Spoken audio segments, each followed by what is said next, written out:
দেখো বাবা, আমাদের লিচু গাছে কত লিচু হয়েছে। হ্যাঁ মা, এবছর আল্লাহর রহমতে খুব ভালো লিচু হয়েছে।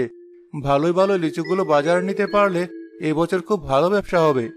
তাহলে আর আমাদেরকে কষ্ট করে ওই ভাঙা ঘরে থাকতে হবে না। এবছর বর্ষার আগে লিচু বিক্রির টাকা দিয়ে আমি নতুন ঘর তুলবো।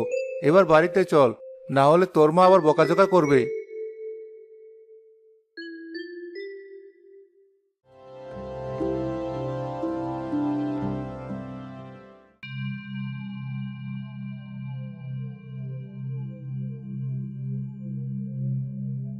ওরে ওরে, ওই বুড়ো কবিরাজের থেকে অনেক দূরে চলে এসেছি।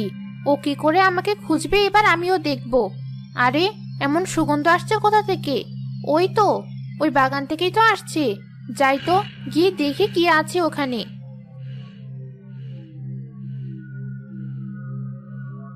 হে হে হে হে, অবশেষে একটা আশ্রয় পেলাম। আজ থেকে এখানেই থাকবো। এ আবার কি ফল? দেখি তো খেয়ে কেমন স্বাদ।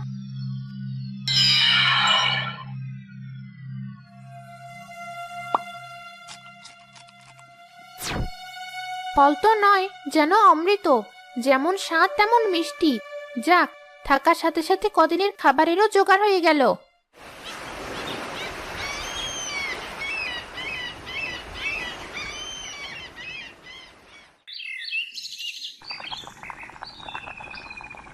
মা, আর আমাদের এই ভাঙা বাড়িতে থাকতে হবে না।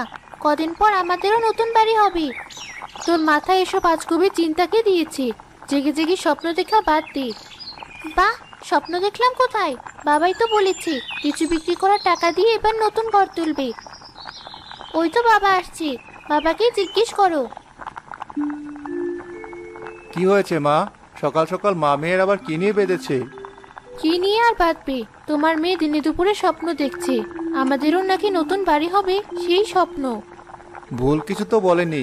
কদিনই বা এই ভাঙা বাড়িতে থাকবো। যাই হোক, আমাকে এখন একবার লিচু বাগানে যেতে হবে। না খেয়ে কোথায় চললি? দাঁড়াও, আমি এক্ষুনি তোমার ভাত বাড়ছি। না ঝর্ণার মা, এখন আর খাবো না। বাগানের কাজ শেষ হলে তাড়াতাড়ি ফিরে আসবো, এসেই ভাত খাবো।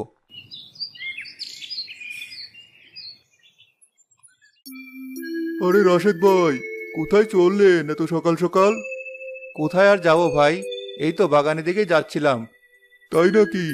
বেশ বেশ, তাহলে চলুন, আমিও আপনার সাথেই যাই। শুনেছি এবছর নাকি আপনার লিচুর ফলন খুব ভালো হয়েছে। সবই আল্লাহর বরকত ভাই, আমরা তো শুধু উছিলা মাত্র। আমরা তো দেখেছি, আপনি তো